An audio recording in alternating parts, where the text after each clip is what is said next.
Hablamos de la historia del dinero y ahora de otro producto financiero que se remonta a décadas y son los seguros. Y para hablar de la historia de este producto, que hay que entenderlo muy a fondo, está conmigo aquí en el estudio Samuel Montañez. ¿Cómo estás? Hola, Rodrigo. Muy bien, gracias. Bienvenido.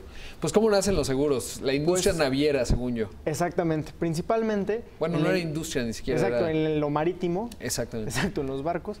Y más o menos está estimado que parecido al tema de la banca, en más o menos 3.000, 4.000 antes de Cristo, desde ese entonces, existían de alguna forma los primeros como seguros para financiar a comerciantes, tanto en territorios terrestres como en vía marítima.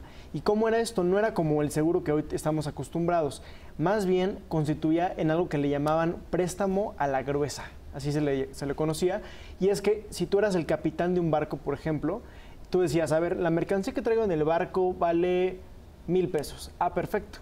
Te presto entonces, yo institución como tipo, bueno, institución. O sea, yo te doy 1,000 pesos de seguro y cuando llegues a tu buen destino, entonces tú regresas el préstamo con un interés.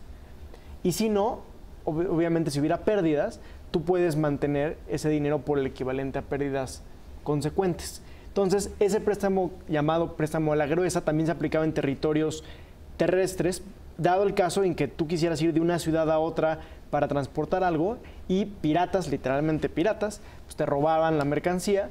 Entonces también en ese sentido funcionaban esta clase de préstamos. Y se les llamaba préstamos a la gruesa porque eran a la gruesa aventura. Ah, qué interesante. Exactamente. ¿Y eso dónde nace? ¿En España o Reino Unido? O sea, primero en Babilonia CEU. Ah, ok. Y en Fenicia. Luego también hay indicaciones de que en el código de Hammurabi también venían cosas al respecto sobre este tipo de préstamos. Okay. Ya más recientemente los griegos también tenían este tipo de cosas para lo marítimo, como bien decías, y también los griegos ya tenían otra cosa que era más, como yo diría, el primer inicio de una suerte de seguridad social, porque tenían una institución que se llamaba Eranoi, y esta institución era pues como una mutualidad donde pues, había que aportar dinero, digamos, de tu sueldo, de tu paga de alguna forma, y funcionaba para que cuando un trabajador o algún familiar quedaba minusválido, entonces la institución le daba una pensión.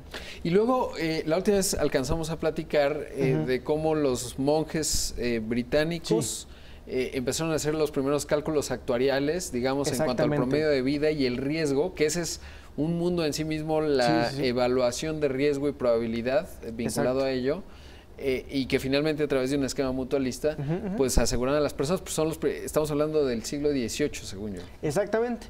O sea, ya si nos remontamos a Londres justamente, fue que en los cafés de Londres hay un café particular que se le llamaba el Café Lloyd's, y en ese café precisamente comerciantes, sobre todo pues, marítimos, llegaban y hacían entre ellos pactos de seguros de este tipo, pero era algo totalmente como una apuesta, era como una suerte de que hoy ocurre, el otro día, ya tiene un tiempo, platiqué con el presidente de Lloyd's y pues sigue siendo un mercado, ¿no? Sí, exacto, en donde como un dicen, mercado de seguros. Llevamos un barco petrolero que va a salir, vamos a pensar, de Arabia Saudita, o de Arabia Saudita a Taipei, ¿no? Y entonces, ¿quién lo asegura? Exacto. Pues es un mercado, y entonces empiezan a decir, yo lo aseguro por cuánto, cuál es la prima, no sé qué, y ahí se ponen a discutir, porque en realidad no es que asume el riesgo Lloyd's, sino es un mercado, ¿no?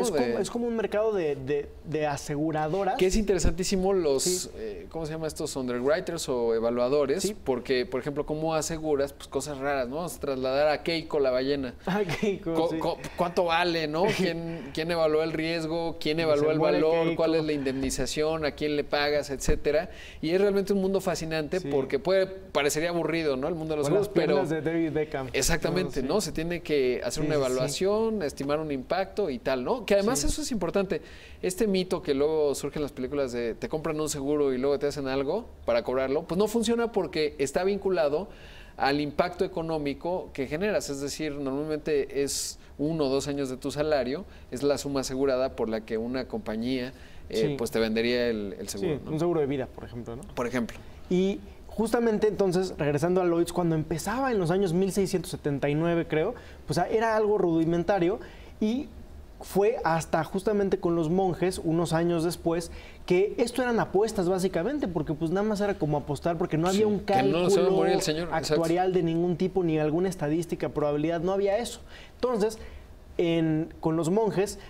Fueron unos monjes justamente que en una comunidad donde con las guerras que habíamos platicado, las guerras con Francia y España, pues muchísimas mujeres se quedaban viudas en las comunidades. Entonces la iglesia, con estos monjes, diseñaron una mutualidad de dinero precisamente para darles una pensión a estas viudas, pero por primera vez con las herramientas de matemáticas financieras y de matemáticas actuariales, que ya son, pues que en realidad no han cambiado demasiado. Sí, porque se te morían 10 viudas súbitamente, pues no hay dinero que alcance, ¿no? Y entonces quedan sin fondos, entonces habría que distribuir el riesgo.